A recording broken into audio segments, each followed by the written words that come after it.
ভোটে শ্মশান করে দেওয়ার হুমকি ভাঙড়ের এক আইএসএফ প্রার্থী, আইএসএফ কর্মী, তার আইএসএফ নেতার হুমকি। আইএসএফ নেতা আহিদুল ইসলামের বিরুদ্ধে অভিযোগ গোটা গ্রামকে শ্মশান করার হুমকি। ভাঙড়ের চিলেতলা গ্রামে আইএসএফ নেতার হুমকি।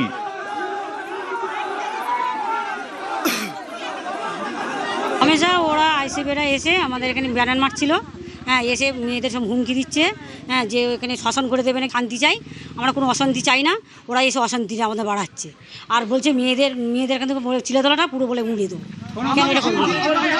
কথা বলবো কল্যাণের সঙ্গে। কল্যাণ, 2019, 2021, 2024-এও বিভিন্ন দলের নেতাদের প্রচুর হুমকি হুঁশিয়ারি আমরা দেখেছি, কিন্তু এবার কারো মুখেই সেরকম কোনো হুমকি হুঁশিয়ারি নেই। হঠাৎ করেই আহিদুল ইসলাম বলতে গেলেন কেন? একেবারে অরিন্দা, জানিয়ে রাখি, আজকের ওই যে চিলেতলা এলাকার ঘটনা, সেই চিলেতলা এলাকার উপর দিয়ে নওশাদ সিদ্দিকীর একটি র্যালি যাওয়ার কথা ছিল ভোট প্রচারের জন্য। আর সেই ভোট প্রচারের জন্য ওই এলাকায় কোন রকম আইএসএফ এর ফ্ল্যাগ ফেস্টুন মারা ছিল না। আজকে সকাল থেকে সেখানে যখন ওই চিলেতলা গ্রামের আশেপাশে যে সমস্ত গ্রাম রয়েছে, সেই গ্রামের আইএসএফ কর্মীরা তারা ওই গ্রামের মধ্যে গিয়ে যখন ফ্ল্যাগ ফেস্টুন লাগাচ্ছিল, তখন এলাকার যে সমস্ত মানুষজন তারা বাধা দেয়। আর এই বাধা দেওয়াকে কেন্দ্র করে অশান্তির সূত্রপাত।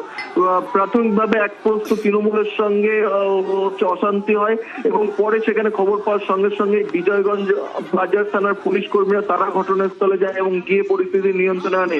পরে এই যে আইএসএফ নেতার কথা উঠছে ওহিদুল ইসলাম, তিনি তার দলবল নিয়ে ওই এলাকায় যখন যাচ্ছিল, পুলিশ তাকে ফেরত পাঠাচ্ছিল যে নতুন করে গেলে আবার এইরকম একটা হুমকি, শ্মশান করে দেওয়ার মতো হুমকি দিলেন, পুলিশ কোনো পদক্ষেপ করছে?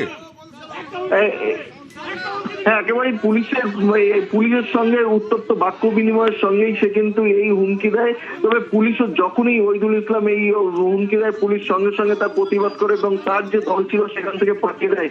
এই ঘটনায় এখনো পর্যন্ত কিন্তু পুলিশ কোন রকম ব্যবস্থা নেয়নি। তবে তৃণমূলের পক্ষ থেকে ইতিমধ্যেই নির্বাচন কমিশনে অভিযোগ করা হয়েছে বলে সূত্র খবর পাওয়া যাচ্ছে। ওহিদুল ইসলাম কি বলছেন একবার দেখাবো, তারপরে তৃণমূল কি বলছে।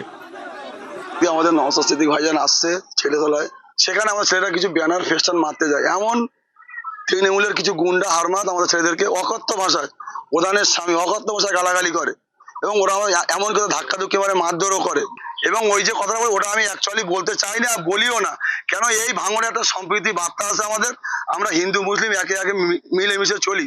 ভাঙড়ে আজও পর্যন্ত হিন্দু মুসলিম কোনো লড়াই হয়নি আর হবেও না।